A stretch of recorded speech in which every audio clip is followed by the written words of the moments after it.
ಹೌದು ಮಾವ.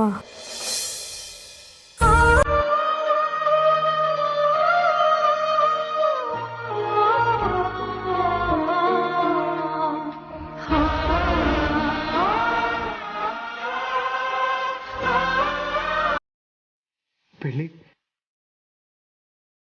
ಷಣ್ಮುಗ, ಬೆಳ್ಳಿ ನನ್ನ ಹೆಸರು ಕರೀತಿದ್ದ ಕಣೋ. ಬೆಳ್ಳಿ, ಬೆಳ್ಳಿ,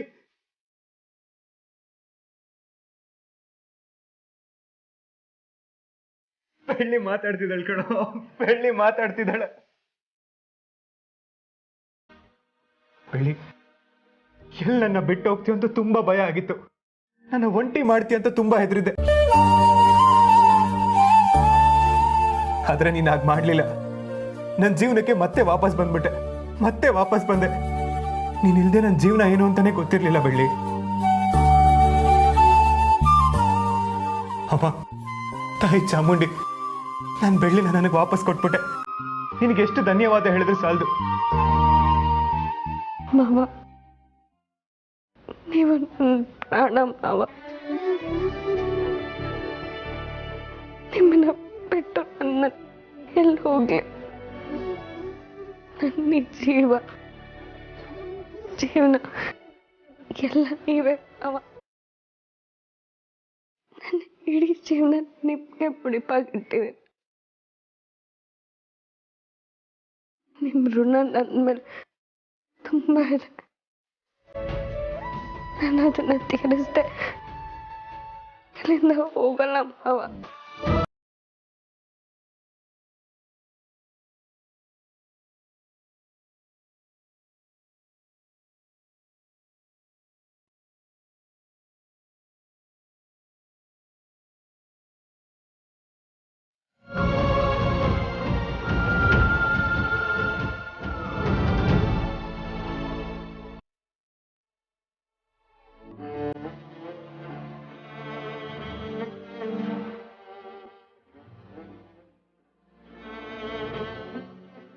ಮುತ್ತು ಸರ್, ಬೆಳ್ಳಿ ಹುಷಾರಾದ್ಲು ನೋಡಿದ್ರಾ? ಎಲ್ಲ ನಿಮ್ ದಯ ಡಾಕ್ಟರ್. ನನ್ನ ಬೆಳ್ಳಿಗೆ ಮರುಜೀವ ಕೊಟ್ಟಿದ್ದೀರ. ಇದೆಲ್ಲ ನಿಮ್ಮಿಂದನೇ ಸಾಧ್ಯ ಆಗಿದ್ದು ಡಾಕ್ಟರ್. ನಿಮ್ ಉಪಕಾರನ ನಾನು ಯಾವತ್ತೂ ಮರೆಯಲ್ಲ, ಯಾವತ್ತೂ ಮರೆಯಲ್ಲ. ನಮ್ ಪ್ರಯತ್ನ ಜೊತೆಗೆ ನಿಮ್ ಪ್ರಾರ್ಥನೆ ಭಕ್ತಿ ಕೂಡ ಇದೆ.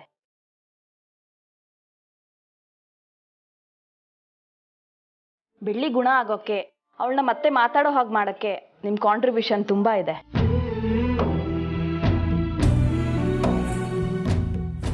ಬೆಳ್ಳಿಗೆ ಆಪರೇಷನ್ ಮಾಡ್ಬೇಕಿತ್ತು, ಆದ್ರೆ ಇವಾಗ ಅದ್ರ ಅವಶ್ಯಕತೆನೇ ಇಲ್ಲ.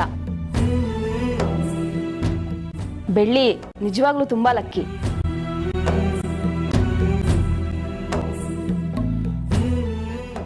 ಮಾವ, ನನ್ನ ಜೊತೆಯಲ್ಲಿರೋದೇ ಅದೃಷ್ಟ.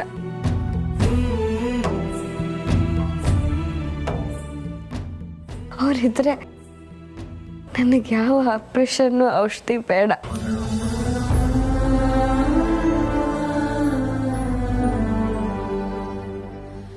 ನನ್ನ ದೇವ್ರು ನನಗೋಸ್ಕರ ಇಷ್ಟೊಂದು ಓಡಾಡಿದ್ದಾರೆ ಅಂದರೆ ನಾನು ಗುಣ ಆಗ್ತಾ ಇರ್ತೀನ ಡಾಕ್ಟರ್. ಹೌದು ಮುತ್ತು ಸರ್, ಬೆಳ್ಳಿಗೆ ನೀವೇ ಸಿರಪ್ಪು, ನೀವೇ ಔಷಧಿ, ನೀವೇ ಅವಳ ಪ್ರಾಣ. ಅಂದಮೇಲೆ ಆಕ್ಸಿಜನ್ ಥರ ಅವಳ ಜೊತೆಗಿದ್ದು ಡಿಸ್ಚಾರ್ಜ್ ಮಾಡಿಕೊಂಡು ಕರ್ಕೊಂಡು ಹೋಗಿ.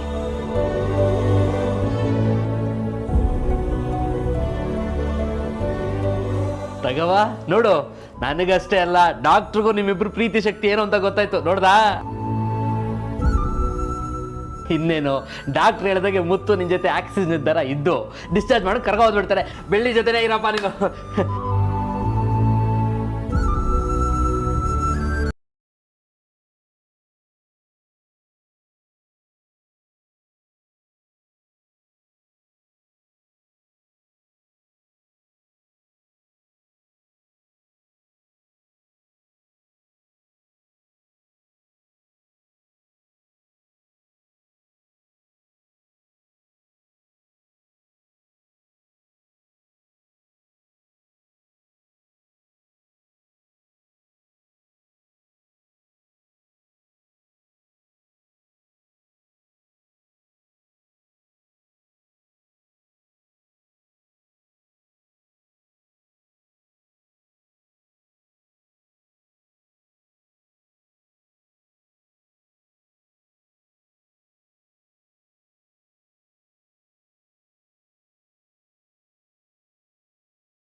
ಮುತ್ತು, ಬೆಳ್ಳಿ ಆಸ್ಪತ್ರೆಯಿಂದ ಹುಷಾರಾಗಿ ಬರ್ತಿದ್ದಾಳೆ.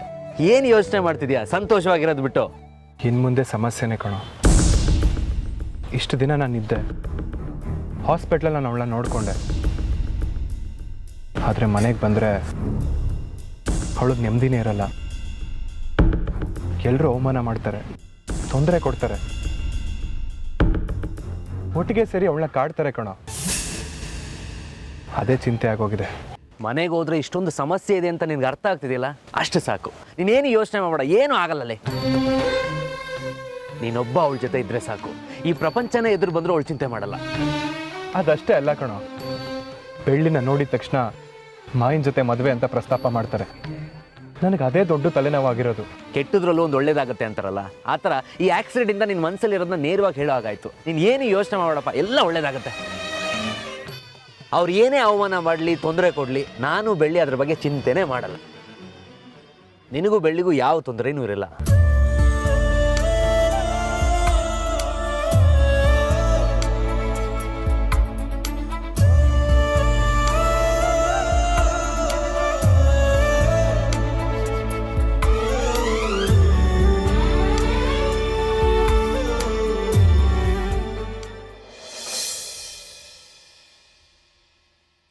ನಮಸ್ಕಾರ ಗುರುಗಳೇ.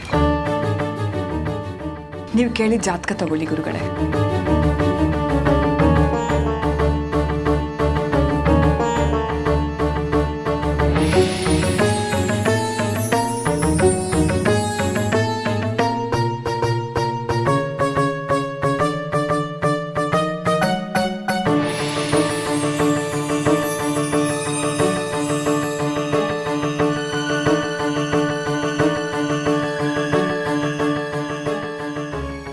ಓಂ ಶ್ರೀ ಗುರುಭ್ಯೋ ನಮಃ. ಗುರವೇ ಸರ್ವಲೋಕಾನಾಂ ವಿಷಜೇ ಭವರೋಗಿಣಾಂ ನಿಧಯೇ ಸರ್ವವಿದ್ಯಾನಾಂ ದಕ್ಷಿಣಾಮೂರ್ತಯೇ ನಮೋ ನಮಃ.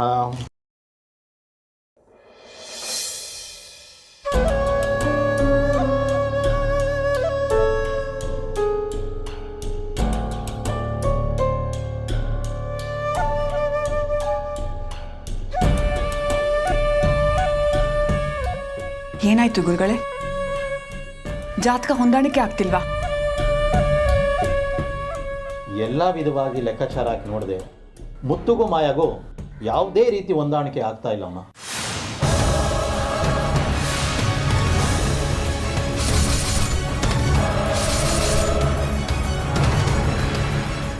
ಇಬ್ರು ಜಾತಕನೂ ಸರಿ ಹೊಂದ್ತಾ ಇಲ್ಲ.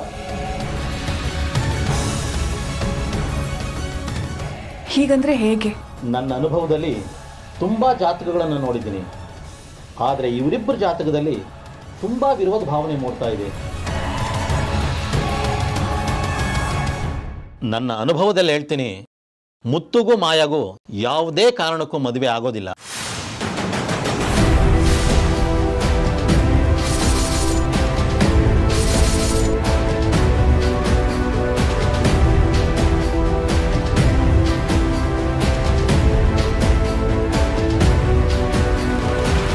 ನಂಬಿ ಬಂದಿದ್ದೀವಿ ಸ್ವಾಮಿ. ನೀವೇ ಈ ರೀತಿ ಹೇಳಿದ್ರೆ ನಮಗೆ ಏನ್ ಮಾಡ್ಬೇಕು ಅಂತ ದಿಕ್ಕೇ ತೋರಿಸ್ತಿಲ್ಲ. ಏನಾದ್ರೂ ಒಂದು ಪರಿಹಾರ ಹುಡುಕ್ಲೇಬೇಕು. ಇಲ್ಲದೆ ಹೋದ್ರೆ ಈ ಮಗು ಜೀವನ ಹಾಳಾಗೋಗುತ್ತೆ. ಪರಿಹಾರ ಸರಿ.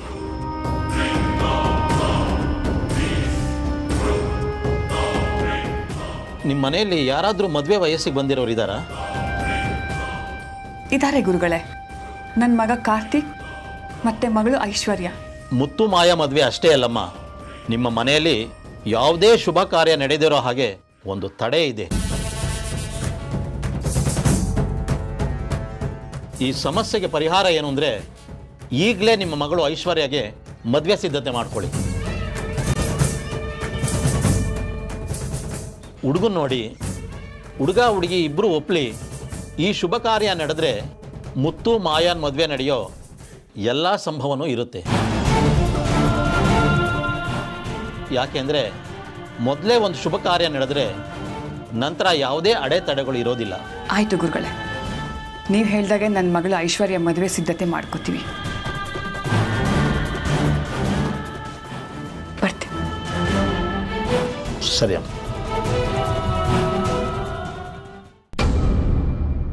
ಆಮೇಲೆ ಬೆಳ್ಳಿ, ಮನೆಗೆ ಹೋಗ್ತಿದ್ದಾಗೆ ಎಲ್ಲ ಕೆಲಸ ಮಾಡ್ತೀನಿ ಅಂತ ಕುತ್ಕೋಬೇಡ. ಅದಕ್ಕೆ ಅಂತ ಕೆಲ್ಸದವ್ರು ಇದ್ದಾರೆ. ನೀನು ಆರಾಮಾಗಿ ರೆಸ್ಟ್ ಮಾಡು. ನಿನಗೆ ಏನೇ ಬೇಕಿದ್ರೋ ನನ್ನನ್ನು ಕೇಳು, ಸರಿನಾ?